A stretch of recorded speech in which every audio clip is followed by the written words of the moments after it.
I want to make two introductions to my message, but the first one is not an introduction to my message. Friends, we're living through a terrible period of time, and certainly we're so cognizant of the shadow of October 7th. Our community came together on Monday, all the congregations, all of the rabbis, and it was quite meaningful to come together as a community to mourn what happened. There was one element of the gathering that I wish had been there, and that is recognizing not only the struggles and pain and death, and it's hard to describe what's going on in Israel today, and it's a society that's being pulled apart, but in all of this, and I know people, we are, the Jewish people, I'm going to make a big generality, but I believe it's true, is that we are good, decent people. And I am, and I'm sure many of you, I'm very mindful of the destruction and pain and of what's happened to the Palestinians. We can get into a political discussion that I don't want to about why, but the reality is when tens of thousands of people have suffered and because of this war, and children have died in Gaza, we have to be mindful of that as well. And I pray that, and you know, I have a tremendous love of Israel and the people of Israel and the righteousness of Israel. But we must be mindful of the suffering of the Palestinians. I feel very strongly about that. And it's not who did, you know, whose fault it is, whatever. Children, people suffering and dying always has to be painful to us. And I would hope that we don't get to a point where our tremendous love and devotion to Israel, and my whole career has been about that, somehow confuses that we don't have concern about all humanity. I just had to say that. Okay, so I got that out of the way, which is extremely important to me, and to a certain extent, maybe I should just sit down because we can dwell on that a little bit. But my second point is I want to make sure something very clear. I don't use this pulpit to tell people for whom to vote. That would be wrong. So my message this morning is totally nonpartisan. It's about being an American Jew today, and not a Jewish Republican or a Jewish Democrat or anything else. But I have to warn you, I do use political figures to illustrate my point. No, I know how to, I can walk a tightrope very, very easily. I mean, that's one of my gifts. And I have my bag of tricks in here, so I need this. Okay. Let's turn to page 187 in our Mahzor.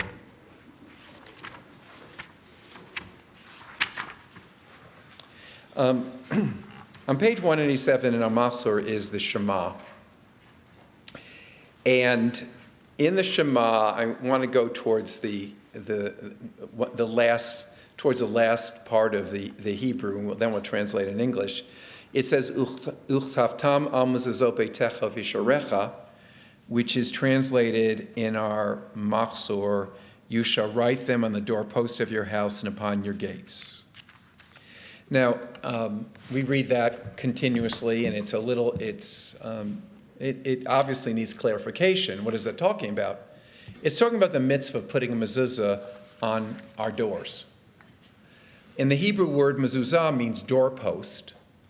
And according to tradition, the mezuzah is affixed to the doorpost of the entrance of a Jewish home, as well as the entrance to each of the interior rooms except the bathrooms. The mezuzah consists of a small scroll. Okay, it consists of a small scroll. I just bought this one. It's very expensive. And I mean, you know, we've seen these. I just want to make sure we know what we're talking about. That is the scroll, okay? That's the mezuzah, okay? The case is not the mezuzah, okay? Are we getting this? It drives me crazy when people have these expensive mezuzot, and then they say, Rabbi, do we need to buy the parchment? And then if they buy the parchment, it isn't a kosher parchment. Sometimes it's just printed off. No, it doesn't work that way. This is like a little Torah. This has to be written by a sofer, okay, by a scribe. Okay, I just want to make sure everyone is on the same page here. So the first section is Deuteronomy 6, 4 through 9, and the second passage written on there is Deuteronomy 11, 13 through 21. And the cloth, as I said, is written by a sofer, and the scroll is inserted into a wooden, plastic, metal casing that is often quite beautiful and artistic. Bobby Epstein gave us this one, which is in the Krasny room. This is an example, I think, a very pretty one. And where if you put the scroll in, you can see in it, okay? You don't need a fancy one like this, but this is a really beautiful example.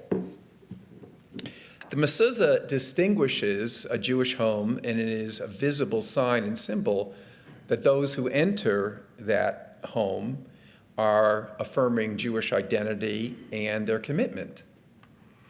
And the mezuzah should be put up as soon as possible after moving in. And I've had some wonderful mezuzah hanging moments at NRT. And if people have never gotten around to doing that in our congregation, call me after Yom Kippur and we can arrange it. It's not complicated. And please take me up on that offer. Now let me get political, but in a nonpartisan way, of course. Our president and vice president live in government housing. Currently, our vice president is married to a Jewish person. Mr. Emhoff is a current administration's unofficial representative to the Jews. He even came to our town for an anti-Semitism symposium.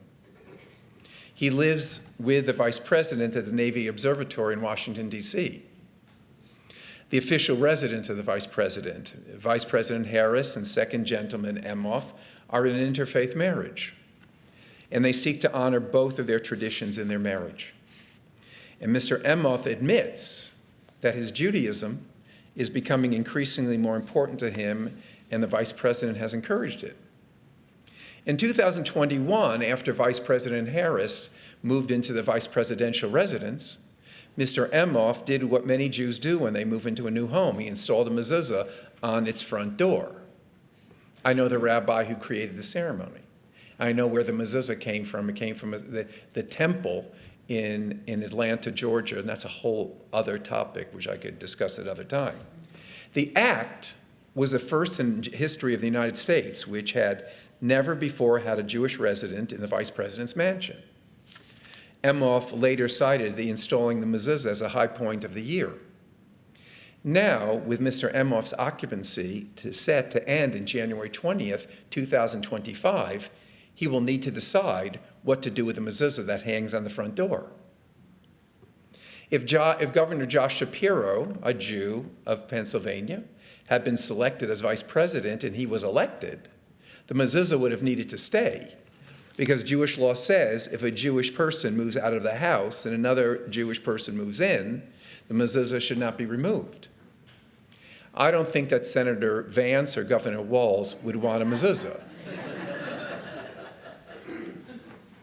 This follows Jewish law anyway. If the next occupant of a Jewish home is not Jewish, the mezuzah should be removed. There's about a 50% chance that Vice President Harris will win the election. If so, would there be a mezuzah on the main entrance to the White House?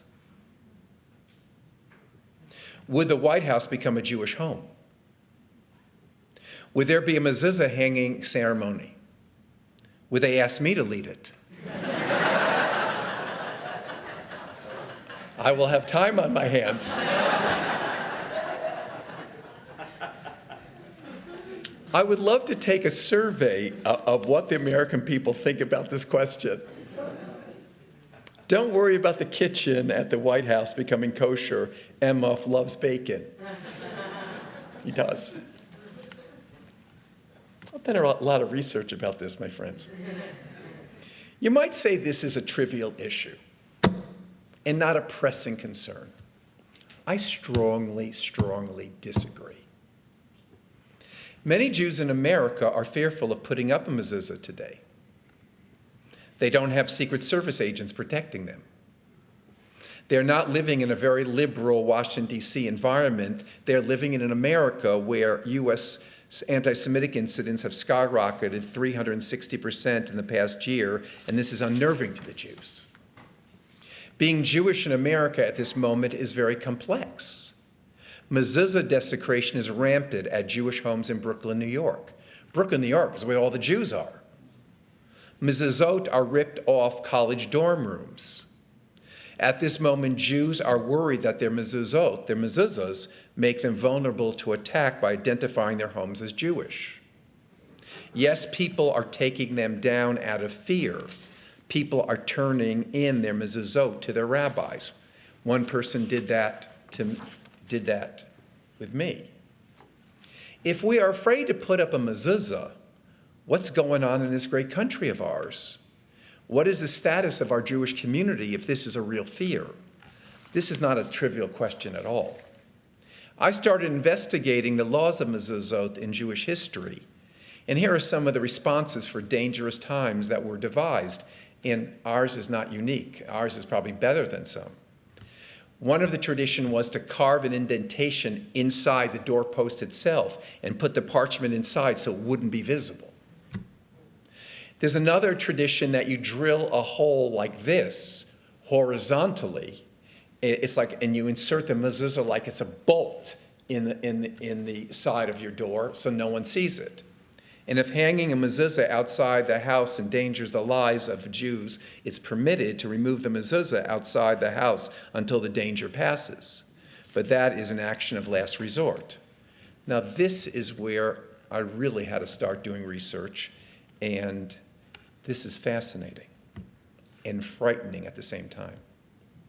In Europe, some Jews have been buying kamezuzahs, camouflage mezuzah. A mezuzah disguised to look like a home alarm, originally developed by Chabad Lubavitch, a rabbi in Ireland, in 2021. I bought 2 of them. I want to show them to you. This is one. It says, Kamezuzah, the safe and discreet mezuzah case, spiritual protection for your home without attracting attention. Rectangular case camouflages the diagonal mezuzah inside. Strong, durable, waterproof rubber, simulated LED, discrete shin, the letter shin logo to identify it as a mezuzah case. You want to see what it looks like? How many people want to see it? Okay, that's good. I want to make sure. Look at this. And it's set up in such a way that you don't even have to tip it because the top, let me show Becky. See this? You can put the mezuzah inside. Now, so what I could do here, I just want to show you what you would do with this. Just think about what I'm doing here. I mean, just think about it. So you put the mezuzah inside here. Okay? I close it up, and look what it looks like. It looks like, look what it looks like. What does it look like? It looks like some kind of alarm thing, a security thing. You put it up, a breaker. Here's another one, a bigger one. Don't tell me this isn't relevant. Look at this one. The same thing. Some Irish Chabad rabbi in 2021 created this in order for the person to be able to fulfill the commandment and feel secure.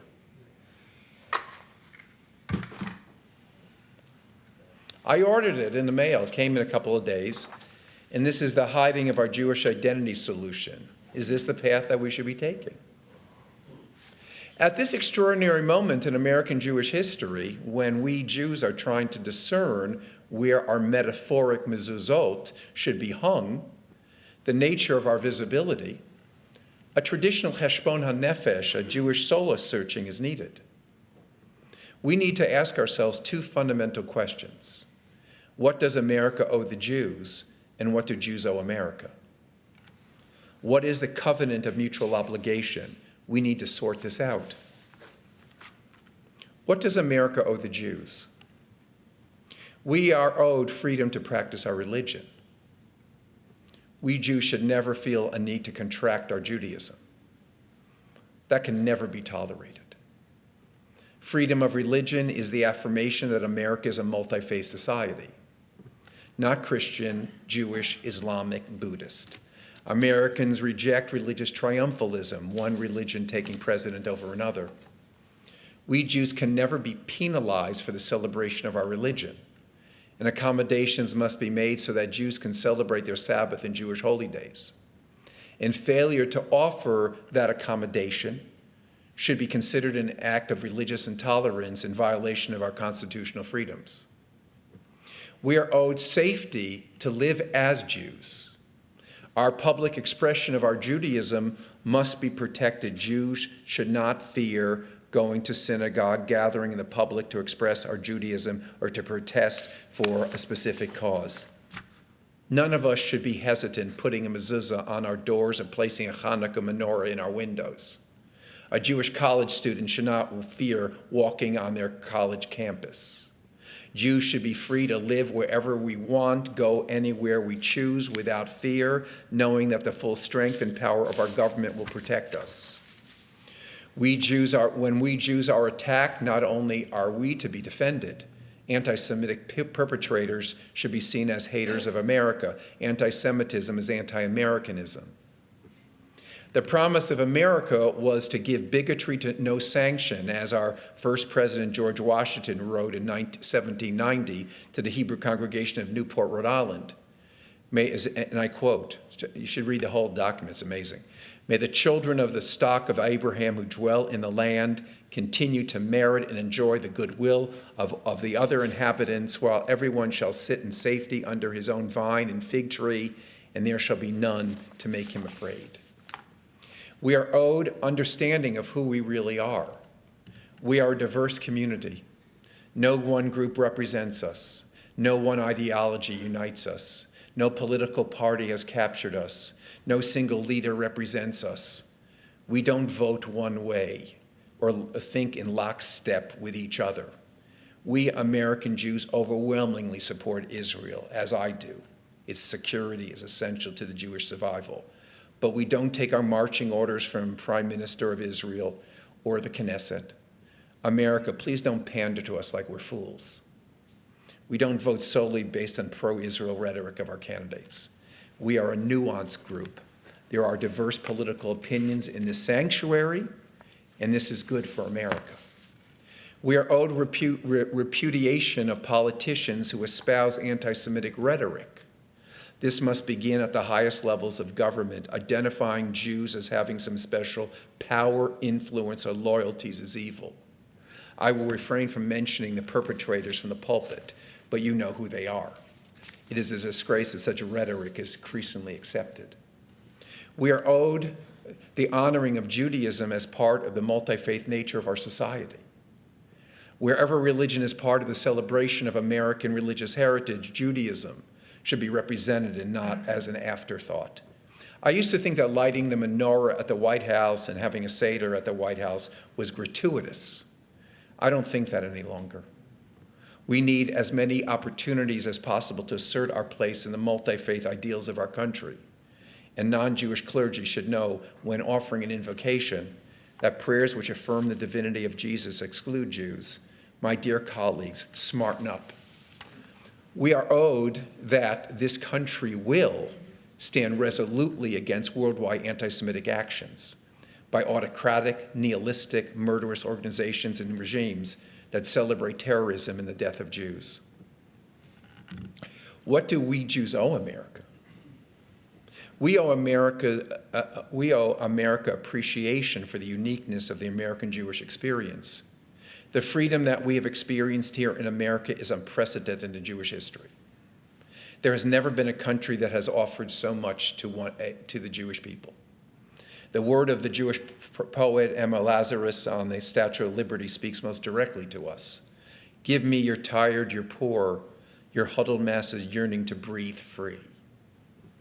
It has not always been easy sailing for the Jews who came to America, but in the end, no country has loved the Jews more, and we have loved it in return.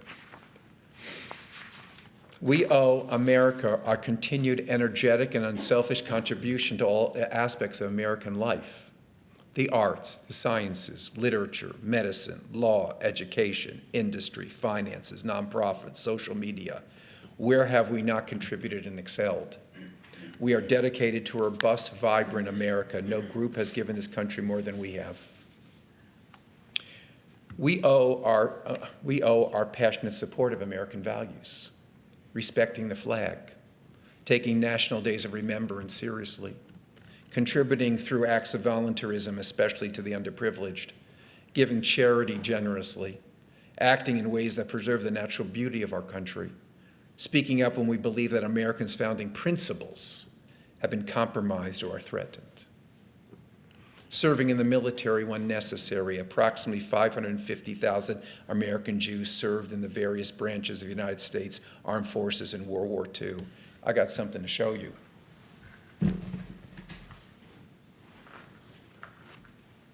This is the prayer book that my father was given when he went overseas.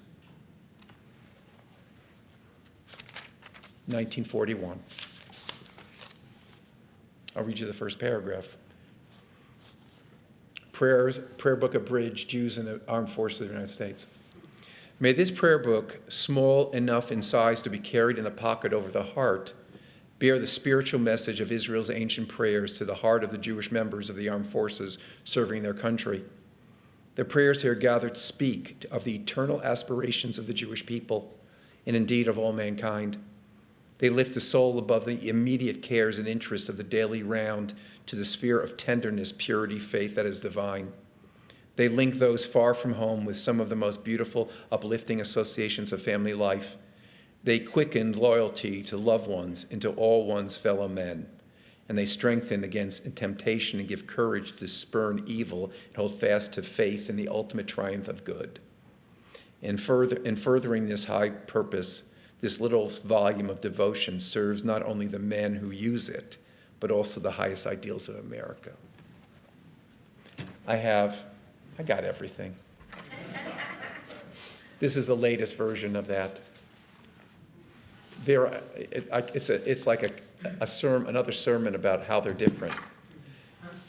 Interesting.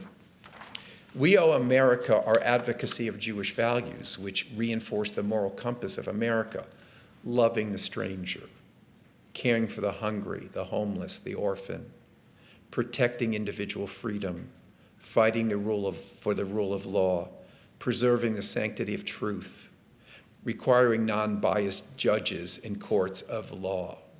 In our Torah study group, we study this. These are all values explicitly spelled out in the Torah. And let me go further. Our practicing of our religious tradition enriches America. For example, that we set aside a day of public soul searching called Yom Kippur models for other groups to do the same. We owe America an intense involvement in the political process. Democracy is a holy endeavor where the dignity and individuality of the citizen is affirmed. We vote and encourage others to vote. We must advocate. We must run for office. We must keep the peace among divergent voices. We must protest against we must protect acts of individual conscience. We must value the country so much that we will speak out when we believe that our country has lost its way. And finally, we owe America bridge building to other faith communities to achieve the democratic ideals of Judaism. We are a multi-religious society, and we recognize that religion is important for our country, and the power of religion is multiplied when faith groups understand each other and work towards common purposes. We can do very little on our own. Is it good to be Jewish and an American now? Yes. How dangerous it is to be a Jew today? How worried should we be? We should be cautious, vigilant, and realistic. But God forbid we act out of fear. It's not time to hide our mezuzot. I think more than ever, we need to stand proud of our Judaism. I think it's time for great visibility. We need to remind America how much it needs the Jews of America.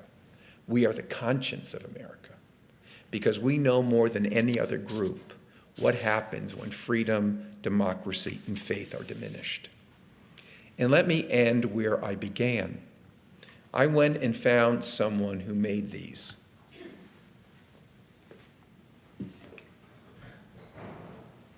What's this?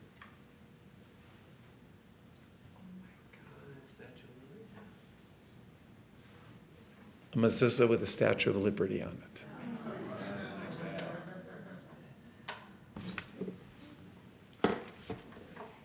Boy, I'm proud I found that. See, I just don't sit around twiddling my thumbs all day. I work hard for you guys. Now, you can buy one. It might seem hokey, it is. But what an incredible, simple gesture of being a Jewish American. What should we strive to be? Jewish Americans who thank God every day for the blessings of our country. And American Jews who thank God for the incredible traditions that we have inherited and must share with our fellow citizens. The election brings uncertainty to our lives. They always do. This is not a time to give up on our country. It is a time to fight for it. Let us renew our commitment as American Jews to fight for the principles and soul of our country. Harry Truman said, "America was not built on fear. America was built on courage, on imagination, and unbeatable determination to do the job at hand." May we Jews celebrating the gift of America these high holidays. The United States is a great country, but we need actions of selfless devotion to make it better. It is not time to abdicate from our responsibility as Jews and citizens. The clock is ticking. Let's get to work. Shana Tova.